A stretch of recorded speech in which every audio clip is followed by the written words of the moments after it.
Bonjour, bonsoir, bonne nuit. Voici la 40e vidéo de la chaîne YouTube Vivre avec le Créateur ou La vie d'en haut. Les passages de la Bible sont tirés de la version Louis II, 1910. Acte 2, versets 14 à 21. Alors Pierre, se présentant avec les 11, éleva la voix et leur parla en ces termes. « Hommes, juifs et vous tous qui séjournez à Jérusalem, sachez ceci et prêtez l'oreille à mes paroles. Ces gens ne sont pas ivres comme vous le supposez, car c'est la 3e heure du jour. Mais c'est ici qu'a été dit par le prophète Joël, « Dans les derniers jours, dit Dieu, je répandrai mon esprit sur toute chair. Vos fils et vos filles prophétiseront, vos jeunes gens auront des visions, et vos vieillards auront des songes. Oui, sur mes serviteurs et mes servantes, dans ces jours-là, je répandrai de mon esprit, et ils prophétiseront. Je ferai paraître des prodiges en haut dans le ciel et des miracles en bas sur la terre, du sang, du feu et une vapeur de fumée. Le soleil se changera en ténèbres et la lune en sang avant l'arrivée du jour du Seigneur, de ce jour grand et glorieux. Alors quiconque invoquera le nom du Seigneur sera sauvé. » Nous avons vu dans ce texte par le passé que la réception de l'Esprit Saint dans l'Église au jour de la Pentecôte a marqué le début des derniers jours, et que les grands signes dans le ciel marqueront le début de la fin des derniers jours. Aujourd'hui, le sujet de cette vidéo est la vision 1982. J'avais 27 ans lorsque j'ai donné ma vie au Seigneur Jésus en décembre 1981. Durant la période de beau temps de l'année qui suivit, je ne me souviens pas exactement si c'est au printemps, à l'été ou dans les beaux jours de l'automne 82. Ce que je me souviens, c'est lors d'une réunion de prière du mercredi soir, alors que la météo extérieure était agréable, j'ai eu une vision. Je ne suis pas tombé en extase ou quoi que ce soit. Cela m'est venu simplement pendant les louanges. Durant la même réunion de prière, j'ai partagé cette vision avec ceux qui y étaient présents. Nous y étions que quelques personnes, et de ces personnes, la seule dont je me souviens qui était présente, parce qu'en l'absence du pasteur, c'était cette personne qui dirigeait la réunion. Cette personne, c'était un frère du nom de Donald. À cette époque, il était sur le comité d'anciens de cette assemblée, et même que c'est lui qui accompagnait la louange avec sa guitare. Comme j'étais nouveau dans l'Assemblée, récemment converti, environ 6 mois, cela ne fit pas beaucoup de vagues. Vous savez, quand vous êtes nouveau, croyant, vous êtes dépendant de ceux qui vous précèdent dans la foi, comme un nouveau-né est dépendant de son père et de sa mère. Après avoir partagé ma vision avec d'autres croyants, incluant les autorités de l'Assemblée, bien que personnellement j'étais sûr de la source divine de cette vision, au regard des circonstances de sa réception, soit la réunion de prière durant les louanges, et après avoir essayé de voir comment initier sa réalisation, face à l'incrédulité que je percevais auprès des personnes avec qui je la partageais, après un certain temps, je me dis que c'était probablement mon imagination et je finis par l'oublier. Les années passèrent, mais régulièrement, elle me revient en mémoire. Et à chaque fois que cela arrive, je la partage à ceux qui m'entourent à ce moment-là. Et à chaque fois, il suscite à peu près la même réaction, soit un léger intérêt. Et à quelques occasions, même, on me présente d'autres visions reçues par des prédicateurs ou des prophètes venant d'ailleurs qui semblent aller dans la même direction. En ce moment, elle me revient en mémoire, et comme je crois toujours à son origine divine, je veux la partager avec vous dans cette vidéo numéro 40 de cette chaîne. Je l'ai reçue en 1982, cela fait donc aussi 40 ans, et c'est pour moi l'occasion de faire un clin d'œil au temps qui passe dans ma vie qui est maintenant éternelle. Gloire et honneur, action de grâce soient rendues à Jésus le Christ, qui m'a acquise cette vie éternelle par son sacrifice sur la croix, par sa résurrection d'entre les morts. Comme une image vaut 1000 mots, j'ai utilisé un logiciel de présentation bien connu pour créer une courte animation de ce que je vois quand elle me revient en mémoire. Avant de vous présenter cette animation, je veux que nous regardions ensemble certains textes de la Bible qui, souvenons-nous, est au cœur de cette chaîne YouTube, Vivre avec le Créateur ou La vie d'en haut. Donc, des textes bibliques parlant de visions et de songes tels que mentionnés dans le texte des Actes des Apôtres que nous venons de lire. Dans ces textes que nous lirons, il y en a même un qui a une annonce faite directement par un ange, sujet que nous avons traité par le passé. De ce regard, nous tirerons quelques enseignements pour notre éducation et notre croissance spirituelle. Voyons donc le premier texte qui se passa lors de l'alliance entre Yahweh et Abraham. Donc Genèse 15, versets 1 à 6. Après ces événements, la parole de l'Éternel fut adressée à Abraham dans une vision. Et il dit, « Abraham, ne crains point, je suis ton bouclier et ta récompense sera très grande. » Abraham répondit, « Seigneur Éternel, que me donneras-tu? Je m'en vais sans enfant, et l'héritier de ma maison, c'est Eliezer de Damas. » Et Abraham dit, « Voici, tu ne m'as pas donné de postérité, et celui qui est né dans ma maison sera mon héritier. » Alors la parole de l'Éternel lui fut adressée ainsi, « Ce n'est pas lui qui sera ton héritier, mais c'est celui qui sortira de tes entrailles qui sera ton héritier. » Et après l'avoir conduit dehors, il dit, « Regarde vers le ciel et compte les étoiles si tu peux les compter. » Et il lui dit, « Telle sera ta postérité. » Abraham eut confiance en l'Éternel, qui lui imputa à justice.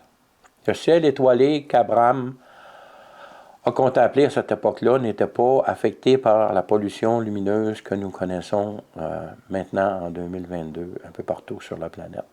Ce ciel devait être merveilleux à voir, et le nombre d'étoiles pour le cerveau humain, pratiquement impossible à compter. Notez que cette alliance se produisit aux environs de l'an 2018, pas 2018 qu'on vient de passer, mais de 2018 AM, donc Anno Mundi, depuis la création du monde. Et que la naissance d'Isaac, qui est né selon la promesse, elle se produisit aux environs de l'an 2048, soit environ 30 ans plus tard. Quand j'ai eu la vision, dans les premiers mois de ma conversion, dans ma méconnaissance de la parole de Dieu et dans mon innocence de nouveau-né spirituel, je croyais qu'elle allait se produire dans les jours suivant sa réception. Pourtant, 40 ans après, de vie que j'ai eue avec le Créateur, je n'ai pas encore vu son accomplissement. Comme quoi, l'acquisition de la patience est souvent nécessaire dans notre service envers le Créateur.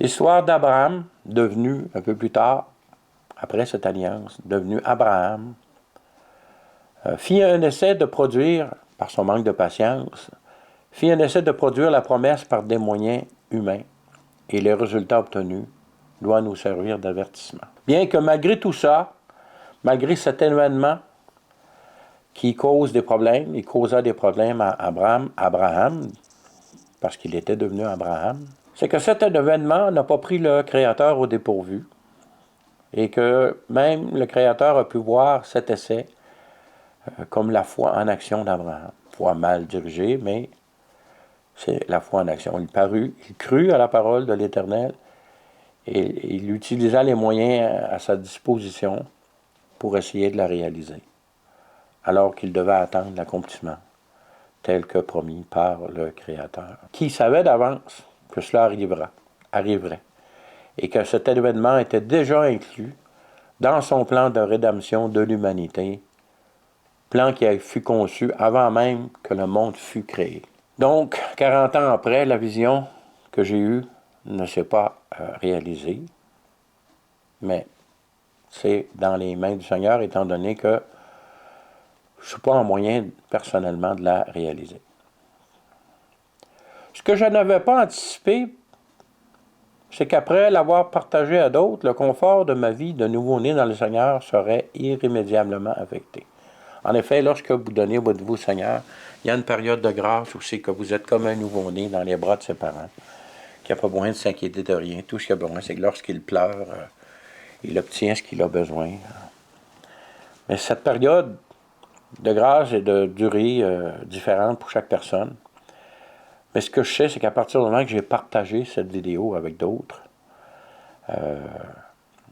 j'étais plus dans le même confort simple de l'enfant naissant dans les bras de ses parents. C'est ce qui est arrivé à Joseph dans notre prochain texte. Genèse 37, versets 9 à 11. Il eut encore un songe ici, c'est Joseph, qui venait d'avoir un premier songe. J'ai utilisé juste le deuxième, parce que bon, c'est essentiellement le même message. Mais la vision que nous regardons ici de Joseph, le songe qu'il a eu, c'est qu'il y a une image parallèle avec ce qu'on voit dans le livre de l'Apocalypse. C'est pourquoi j'ai choisi de lire ce texte. Donc, reprenons au verset 9 au début. Il eut encore un autre songe et le raconta à ses frères. Il dit, j'ai eu encore un songe. Et voici le soleil, la lune et les 11 étoiles. Et 11 étoiles se prosternaient devant moi. Il le raconta à son père et à ses frères. Son père le réprimanda et lui dit, que signifie ce songe que tu as eu? Faut-il que nous venions, moi, ta mère et tes frères, nous prosterner en terre devant toi? Ses frères eurent de l'envie contre lui, mais son père garda le souvenir de ces choses. Quand nous regardons à la vie de Joseph, nous constatons que le partage de ces visions a effectivement engendré leur réalisation 14 ans après la réception du songe. Deux choses ici sont à mentionner.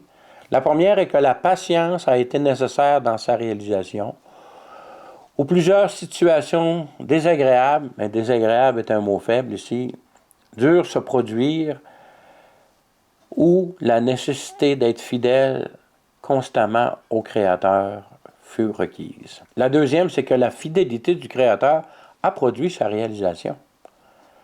Et que ceux qui s'en souviennent, comme au verset 11, le Père gardait ces choses en souvenir, ces personnes ont été en mesure de voir sa réalisation, son accomplissement. Dans les derniers textes que nous regardons aujourd'hui, nous voyons l'annonce d'un événement qui nécessite d'être suivi par un songe pour son accomplissement.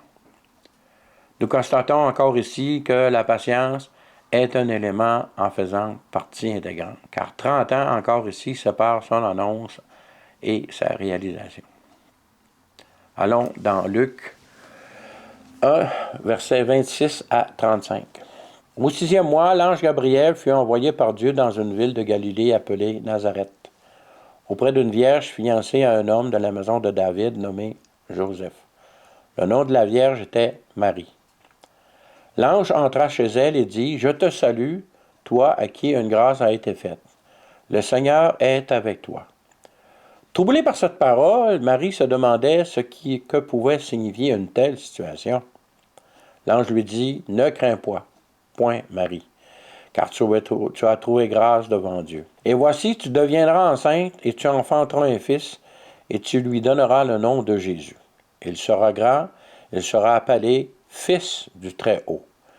Et le Seigneur Dieu lui donna le trône de David, son père. Et il régnera sur la maison de Jacob éternellement, et son règne n'aura point de fin. » Marie dit à l'ange, « Comment cela se fera-t-il, puisque je ne connais point d'homme? » Souvenons-nous ici que connaître un homme pour une femme, c'est avoir des relations sexuelles à cette époque-là. C'est une des significations. Verset 35, l'ange lui répondit, « Le Saint-Esprit viendra sur toi, et la puissance du Très-Haut te couvrira dans son ombre. C'est pourquoi le Saint-Enfant qui naîtra de toi sera appelé Fils de Dieu. » Continuons à Luc chapitre 2, verset 19. Marie gardait toutes ces choses et les repassait dans son cœur. Il s'est passé beaucoup d'événements entre l'annonce et Luc 2, verset 19. Bon, Marie est allée voir Élisabeth, l'enfant dans son sein a tressailli lorsque Marie est arrivée. Alors, plein de choses sont arrivées. Je vous invite d'aller lire le texte. Mais il y a eu une annonce et Marie a gardé ça dans son cœur, au moins jusqu'à 30 ans, lorsque Jésus a commencé son ministère. Ferons-nous comme Marie, qui a gardé les promesses du Créateur dans son cœur jusqu'à leur accomplissement? La réalisation de cette promesse nécessitait la coopération du promis à Marie, soit Joseph, qui dut être encouragé par un songe à obéir au Créateur selon son plan éternel du rachat de l'humanité. Une fois de plus, ici, nous avons besoin d'un texte d'un deuxième évangéliste afin d'avoir la vision complète de la situation. Encore merci Seigneur pour ton amour et ta préscience qui permet à l'Esprit Saint d'utiliser ceux qui sont disponibles à son service, à ton service, afin de nous transmettre tout ce dont nous avons besoin dans ce monde. La parole de Dieu, bien que donnée par différentes personnes, est inspirée par l'Esprit de Dieu. Et Dieu a utilisé le nombre de personnes requis afin que son message complet nous parvienne. La Bible, d'un couvert à l'autre, est la parole de Dieu. Nous avons dans ce livre tout ce que nous avons besoin pour pouvoir rencontrer le Créateur et l'identifier, identifier son esprit, son caractère, qui il est vraiment. Donc, continuons au chapitre 1 de Matthieu, versets 18 à 20. Voici de quelle manière arriva la naissance de Jésus-Christ. Marie, sa mère, ayant été fiancée à Joseph, se trouvant enceinte par la vertu du Saint-Esprit, avant qu'ils eussent habité ensemble. Donc, ils n'avaient pas eu de relation encore. Joseph, son époux, qui était un homme de bien, qui ne voulait pas la diffamer, se proposa de rompre secrètement avec elle. Comme il y pensait, voici un ange du Seigneur lui apparut en songe et dit, « Joseph, fils de David, ne crains pas de prendre avec toi Marie, ta femme, car l'enfant qu'elle a connu vient du Saint-Esprit. » Joseph s'est laissé convaincre, a été obéissant. Ferons-nous la même chose lorsque l'Esprit de Dieu nous parle? Passons maintenant à l'animation qui illustre la vision sujet de cette vidéo. Ce que vous verrez n'est pas, est loin même d'être aussi vivant de ce que je vois, mais j'espère quand même que cette animation, auquel j'ajouterai mes commentaires, réussisse à vous en donner une bonne idée. Quant au temps de son accomplissement, je dois avouer en avoir une vague idée que j'exprimerai plus tard dans les détails que je vous donnerai la concernant. La beauté de cette vision est que jamais elle n'a été reliée à ma présence ou à mes actions. Comme vous le verrez, elle peut se réaliser à n'importe quel moment sans nécessiter ma présence. Vous la présenter aujourd'hui est pour moi une façon de la sortir de ma tête et de la rendre publique. Car si elle vient vraiment du Créateur, comme je le crois, je ne dois pas la garder pour moi. Tout don qui nous a donné par Dieu n'est jamais pour notre usage personnel et se doit d'être partagé. J'aime mieux la présenter en faisant confiance à l'Esprit Saint qui la confirmera ou l'infirmera dans le cœur de ceux avec qui je la partage. Si je la garde pour moi-même et qu'elle vient vraiment de Dieu, je priverai ainsi ceux à qui elle est destinée de sa réception.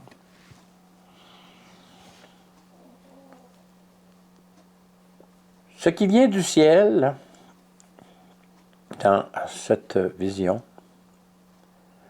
est comme du lait, blanc comme du lait, dont émane une lumière non réfléchie, mais générée directement dans cette substance. J'y vois l'Esprit Saint descendant sur la région du Québec. J'ai vu sur certains sites que le mot Québec, est d'origine autochtone signifiant passage rétréci. Souvenons-nous que Jésus est la porte étroite.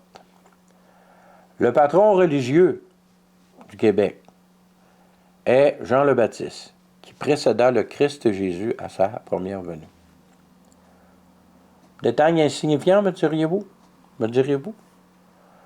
Souvenons-nous que le Créateur règne dans toute sa création et qu'il est le passé maître dans la précision jusqu'aux petits détails.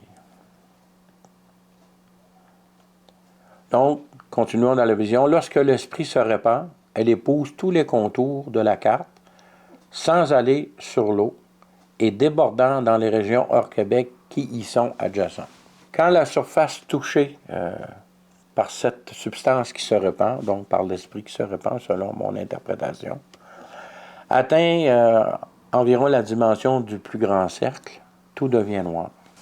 Au début, je pensais que j'allais être témoin d'un réveil dans les populations concernées et que la noirceur symboliserait probablement ma mort et que la vision continuerait plus loin après.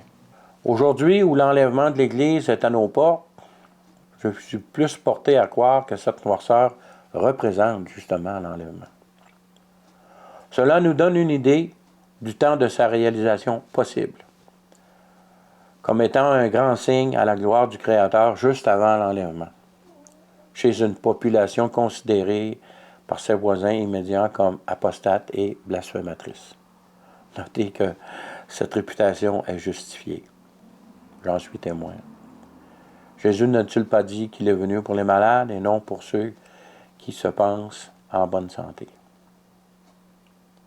Voilà, je vous l'ai partagé. Et un peu comme Marie a accepté la parole de l'ange, bien qu'elle risquait beaucoup de choses en l'acceptant, je vous partage cette vision. Je veux aussi vous rappeler que dans des vidéos précédentes, nous avons parlé de ce fameux réveil mondial que tout le monde attend avant l'enlèvement et que, personnellement, je n'ai pas trouvé dans la parole de Dieu.